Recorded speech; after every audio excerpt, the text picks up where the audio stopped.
Okay, so you're here because you want to really get pre-foreclosure and auction real estate, like really understand it, and you don't want to waste time, right? Exactly. You want to get right to the good stuff. Right to the good stuff.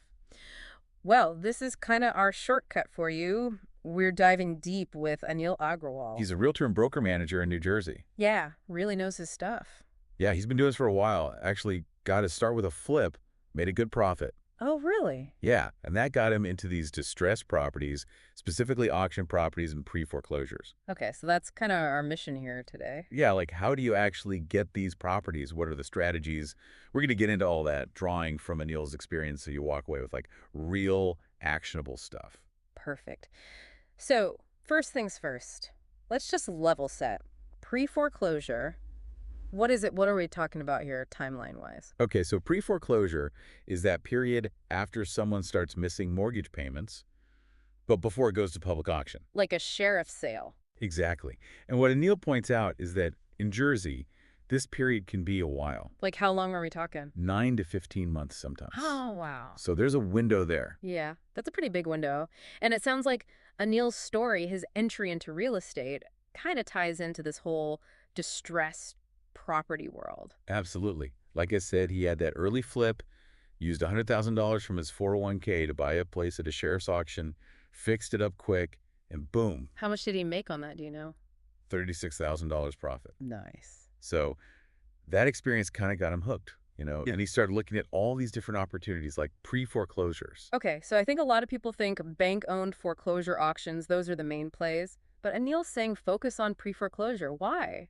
What's the advantage there? Well, he says those are definitely options, but the real leverage comes from working directly with the homeowner during pre-foreclosure. Instead of waiting for the bank to take over or battling it out at an auction? Exactly. You get to negotiate one-on-one, potentially get a better deal for both sides. Gotcha. So let's say Anil finds a pre-foreclosure situation. What's his process? How does he approach actually buying the property? What's step one? Well, first, he's got to find those homeowners who are in default, right? Yeah. And he says sometimes they reach out directly. Really? Yeah, they're facing foreclosure, they realize they need help. Then Anil digs in. Okay, how far behind on payments are they? Are they trying to modify their loan, bankruptcy, all Trying that? to get a full picture. Exactly. And a lot of times, he says, these homeowners realize selling is the best option. It makes sense. So how does he make an offer? It can't be your typical offer, right? Nope. Timing is key here. And Anil looks at things like when's the foreclosure date? When do they need to move out? How much equity do they have? He also uses some creative financing. Oh, like what? Why he mentions subject to deals. Subject to Yeah, he basically takes over their mortgage. no new financing. Not for him, no. But he's really careful with those. Make sure there aren't any hidden liens or anything through a title search. Smart. So, offer accepted, hopefully. What No. about due diligence? Can't skip that, right? No way. But speed matters in pre-foreclosures. So Anil's got to be fast but thorough. He checks everything. Like what? Loan terms, what stage the foreclosure's at, then the title search, got to find any liens, and then he physically inspects the property, sees what it's worth, what the potential is. So he's getting a sense of what he's actually dealing with. Yeah. And he always gets a professional inspection, too, to finalize the numbers. Makes sense. Okay, so they've made it through finding the homeowner, the offer, the due diligence. What about the closing? What are some of Anil's strategies there? Well, it depends. Sometimes he flips the property quickly. Other times he holds it long-term, maybe as a rental. Sometimes he refinances. You pull out some equity. Exactly. But one thing he always does is use a title company or a real estate attorney for the closing. Smart. So you're covered legally no matter what. Right. Whether he's paying cash or using financing. Now, Anil had an interesting point comparing pre-foreclosure to those auctions. A pro tip, he called it. What was the takeaway there? Yeah, he basically said pre-foreclosure, it's a little more complex up front, but you have that direct line to the homeowner. You can talk, work things out, Right. Less risk, more flexibility, maybe even more profit than you'd get at an auction. which can be pretty intense, I imagine. Okay, so let's shift gears a little bit. Talk about auction properties specifically. What is a sheriff's sale, in Anil's words? Okay, so a sheriff's sale is the final stage.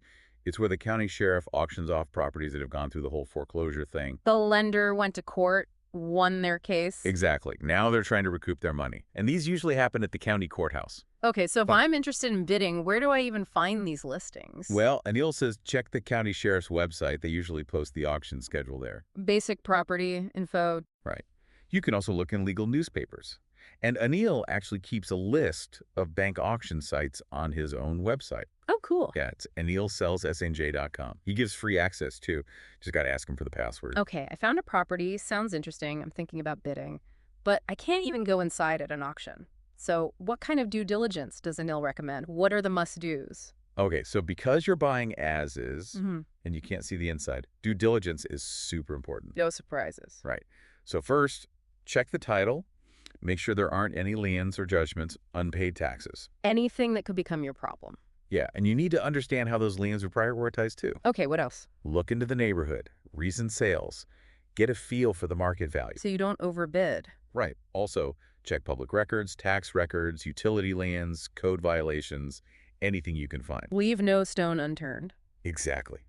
Anil even suggests hiring a title company to do a quick search, or just spending the time yourself to pull those records. Okay, so research is key. Now, let's talk money. What about financing for these auctions? Any advice there? Oh yeah, Anil's big on this. You got to have your financing locked in before you bid.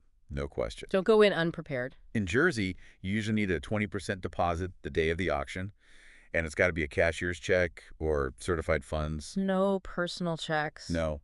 And then you have like 10 to 30 days to pay the rest, depending on the county. That's a tight window. It is. So Anil says forget about traditional mortgages. You need cash, a line of credit, or a hard money lender lined up. He has any experience with those? Yeah, he's worked with some, like Kiavi. Says they're pretty good. Okay, so I've got my financing. I'm at the auction. What's the game plan? What does Anil say? Get there early, for one, so you can register. Bring your ID, your deposit check. Yeah. Once the bidding starts, stay calm. Stick to your max bid. Don't get caught up in the moment. Easy to do, but you got to stay disciplined. So I win. What happens next? How do I pay? You hand over that 20% deposit right away. And remember, you got to pay the rest within that 10 to 30-day window, or you lose your deposit. Ouch. Okay, paid in full. The property's mine. Now what? Do I just get the keys? Well, not always. Yeah. Someone might still be living there, the former owner or tenant. Oh, right. So you might have to go through eviction. Which takes time and money. Exactly. Factor that into your plans. Okay, last thing on auctions. Anil had a bonus tip about title protection. What was that about? Yeah, he says even after the deed is in your name, get title insurance. Just in case. It protects you if there are any hidden claims or liens that pop up later. Extra peace of mind. Exactly. I think it's really cool that Anil actually got his start with an auction purchase. It gives his advice even more weight. Oh, for sure.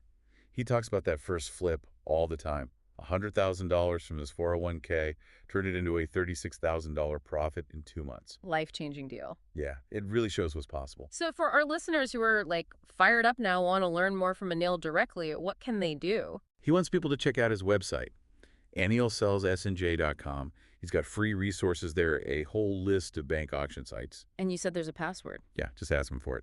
You can also text him directly, 732-877-8585.